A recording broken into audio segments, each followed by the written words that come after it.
Salut à tous, c'est Politique. Bon, comme vous pouvez le voir, il y a quelques petits changements. Premièrement, j'ai changé de micro, je suis passé avec un micro-cravate. Et aussi, comme je filme, on peut également voir ma tête. Bon, on a assez parlé de moi, maintenant on va parler d'un sujet qui avait fait énormément scandale aux États-Unis au point de pousser le président à démissionner. Je parle évidemment du scandale du Watergate. En juin 1972, le président des États-Unis, Richard Nixon, qui était déjà à la tête du pays depuis 3 ans, est en pleine campagne afin de se faire réélire. Les sondages le donnent gagnant et a priori tout se déroule bien pour lui. Pourtant, dans la nuit du 17, ce qui s'apparente dans un premier temps à un fait divers va profondément influencer l'avenir du président Nixon. 5 personnes sont arrêtées dans l'immeuble du Watergate. Cet immeuble, il sert de QG au Parti démocrate, autrement dit, c'est là que se trouvent tous les opposants politiques du président, puisque lui est républicain. Les 5 personnes arrêtées sont accusées de cambriolage, mais très rapidement, 2 journalistes du Washington Post, Bob Woodward et Carl Bernstein, se rendent compte qu'il y a quelque chose d'assez étrange dans cette histoire.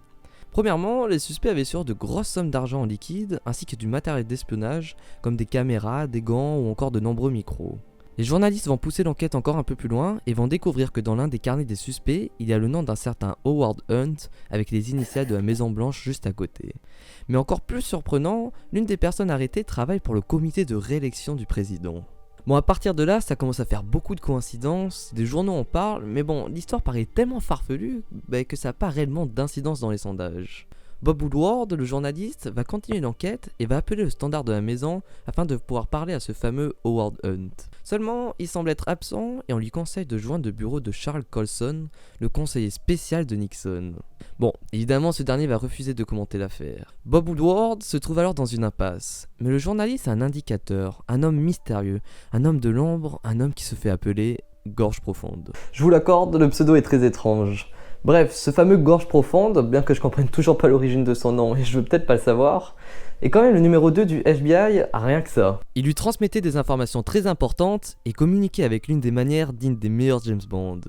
En fait, quand il voulait le contacter, il n'avait qu'à bouger le pot avec son drapeau vers le fond de son balcon. Ce signal signifiait qu'ils allaient se rencontrer la nuit suivante aux alentours de 2h du matin dans un parking souterrain. A l'inverse, si c'était Fate, donc c'est le numéro 2 du FBI, qui voulait le contacter pour lui donner une information, il dessinerait une horloge au bas de la page 20 de son journal et les aiguilles indiqueraient l'heure de la rencontre. En février 1973, le Sénat va lui aussi se méfier de quelque chose et va ouvrir une commission afin d'enquêter. Le directeur du FBI, Patrick Gray, admet avoir confié à l'un des conseillers du président toutes les informations concernant l'enquête sur le Watergate. De plus, il lui remettait également les dossiers et pire encore, il laissait les conseillers du président assister aux interrogatoires de la Maison Blanche. Plus tard, on va même apprendre qu'il a eu l'ordre de brûler des papiers compromettants. Bon, vous vous en doutez, tout ça est complètement illégal et du coup, il a démissionné après avoir tout avoué.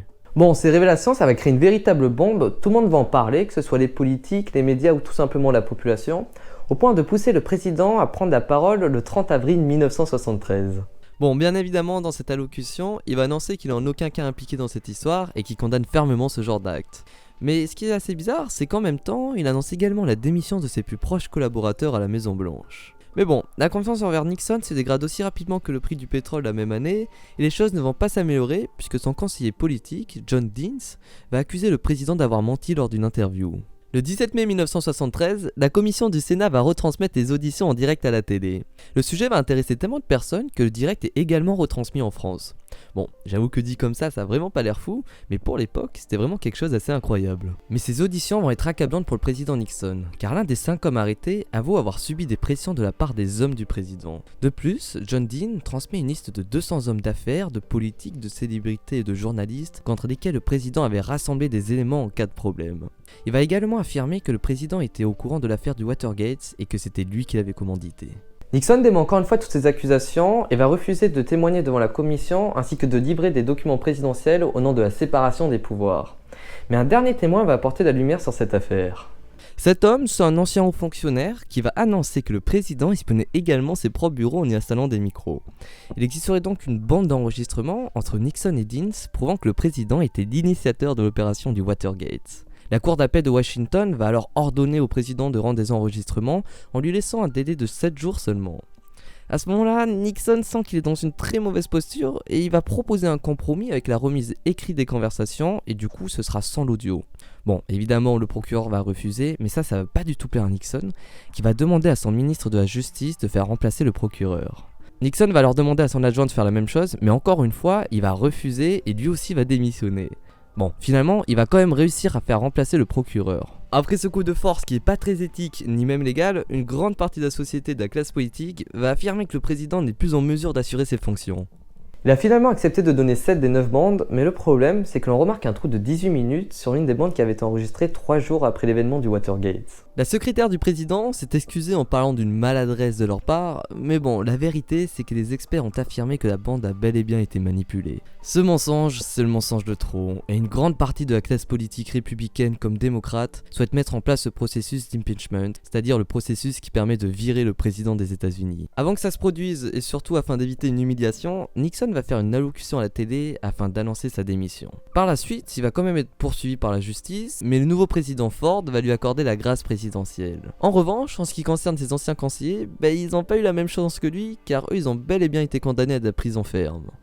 Le scandale du Watergate est probablement l'un des plus grands scandales politiques aux États-Unis depuis la fin de la Seconde Guerre mondiale. On parle quand même là d'un président qui a espionné, manipulé et mené de nombreuses actions illégales afin de se faire réélire. Voilà, c'est la fin de la vidéo, j'espère sincèrement qu'elle vous a plu. Si c'est le cas, n'hésitez pas à vous abonner, à aimer la vidéo, à partager, bref, vous connaissez la chanson. J'aimerais énormément remercier Bagaes qui m'a prêté tout ce décor, comme vous pouvez voir, la caméra tout comme le micro. Et sur ce, je vous dis, je vais essayer de tenir un rythme de 2 vidéos par semaine, donc du coup, si tout se passe bien, je vous dis à dans 2 semaines.